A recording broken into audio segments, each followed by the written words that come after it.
Happy Sunday afternoon, everybody. I am going to show you today how to mask. I have about 3 cards that I want to show you how to make using a masking technique. But first, a couple of announcements. We're into the new March-April catalog, and it has some really fun images in it, and you can order from my website or email me. Also, in my website, you might notice there are some older stamp sets. If you missed out on some things in the past and you wished you would have gotten them, take a look, because they've added a whole bunch of stamp sets on there from past catalogs. I missed out on a birthday set that I was dying for, and it's back, and so that was the first thing I ordered. Anybody who orders from me in March, for every $25 you spend, I'm putting your name in a drawing. And you can win one of these 2 stamp sets. This is a Stamp of the Month from a couple months ago. And this was one of the Bunches of Joy sets, which I'm going to use today. So you'll get a chance of winning a freebie, which is great. So we're going to start out. I'm playing today with the cats again because this kitty cuddles. I just keep finding things to do with it. And then the other thing I wanted to show you are these background stamps. You know, these show up in various catalogs over the years. They're just, 3x3 squares, and you're like, I don't know how to use those. So I don't always sell a ton of these. So I want to show you one way to use them using masking. So today we're going to use the one that looks like grass. Okay. All right. We're also going to use the little cat right here that looks like he's rolling around on his back. So basically we're going to have a cat in the grass. Okay. So the main thing to do whenever you're going to make a scene is that you need to stamp the front forward thing first, which would be the cat. So the cat will be on the most forward item in the scene. So I'm going to take the cat and I'm going to stamp him. Honk, sorry, stuck to there. Just like he will be in the grass. And then I have the grass stamp on a block, and I will be stamping this over it. Of course, if I did that now, boom, he would have grass on top of him. So we need to mask this cat. The way you make a mask is basically you stamp your image on Post-it notes or a scrap piece of copy paper. I like Post-it notes, and I like to stamp them on the sticky part on the back so that it'll be easy to stick down to your cardstock when you're ready. So here's the cat that is stamped, and then you cut it out. And notice I did this earlier just so you wouldn't have to watch me cut. But part of it has some stickiness on the back. Now I'll keep that in with my stamp set, and I'll be able to reuse it over and over again. For example, here's one that I used to make the sample card, basically, and it just goes right on top of your image. So the next thing I'm going to do is I'm going to take my grass background, right, and ink it up. And then I am going to stamp on top of the cat, on top of the mask. Pushing hard, trying to have even pressure. Sometimes with the larger stamps, there you go. You have to add a little extra pressure. Isn't that cute? So you can see the postie kind of stuck to my grass. I'm going to take that off. And he looks like he's frolicking in the grass. And now I could color him in if I wanted to, or put a little message on there. I made like a little card with the kitty. I think that's so cute. I know, I'm such a dork. Okay. So that's the first one.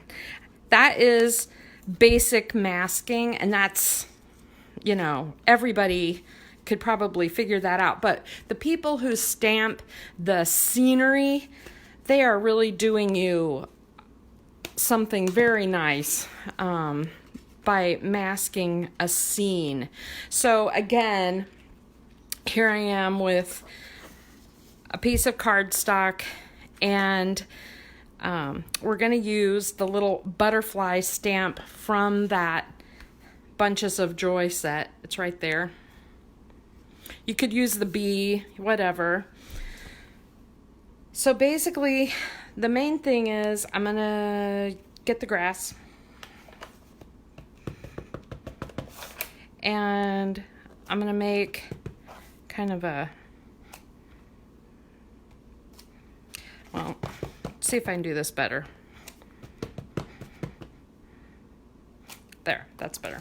Okay, so I have some grass, and I'm going to make a sky, and I want the sky to be all blue, but I need to be able to put the butterfly on. Now, you could stamp the butterfly on a separate piece of paper, cut it out, and then glue it on. That's one way. Or you could do it like this. So we stamp the butterfly on posties, and cut it out.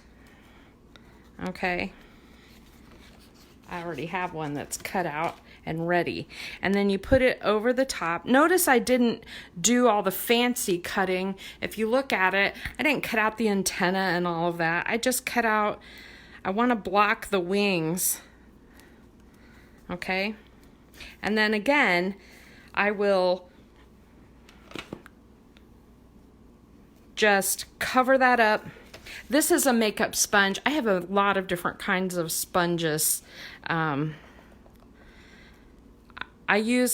used those Picket stamp brushes. I have a lot of different kinds of art sponges. Close to my heart has sold daubers and different kinds of sponges over the years.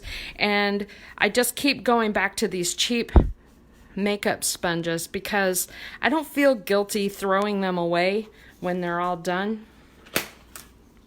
Notice that I used mint, which looks green, but here it does not look green. It looks like sky. And then the big reveal is peeling that butterfly off. And see how it's all white? Now I can color it in. It really looks like it stands out a lot. So now I could use something and color it in. If I wanted to put a little house or little flowers in here or something, I would have had to mask that too. So stamp it, mask it, then do the grass. Whatever is in the foreground has to be done first. All right, so there's that one. There's two. So I thought that was pretty cool. The last one is an oldie. It's one that I have shown a million times. I won't fold that yet.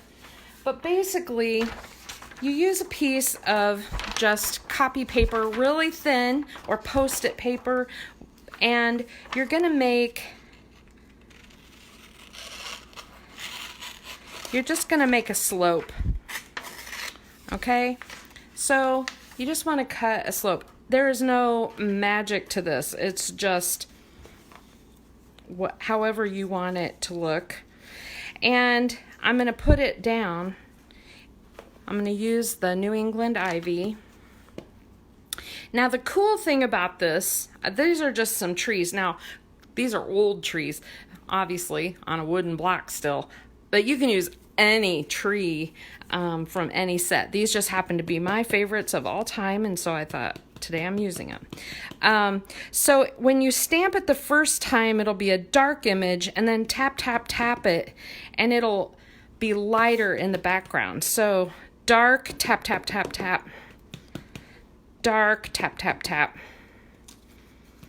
And what you end up with is what looks like a hill.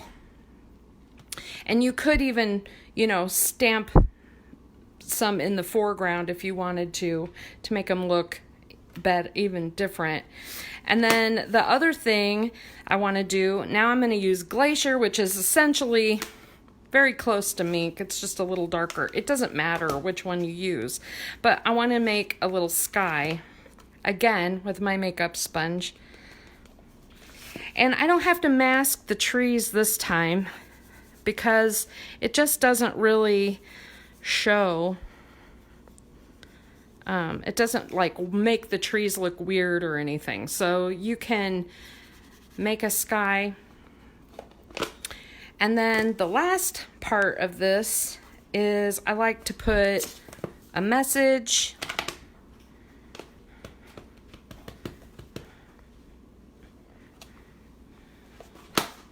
This is from, this sentiment set.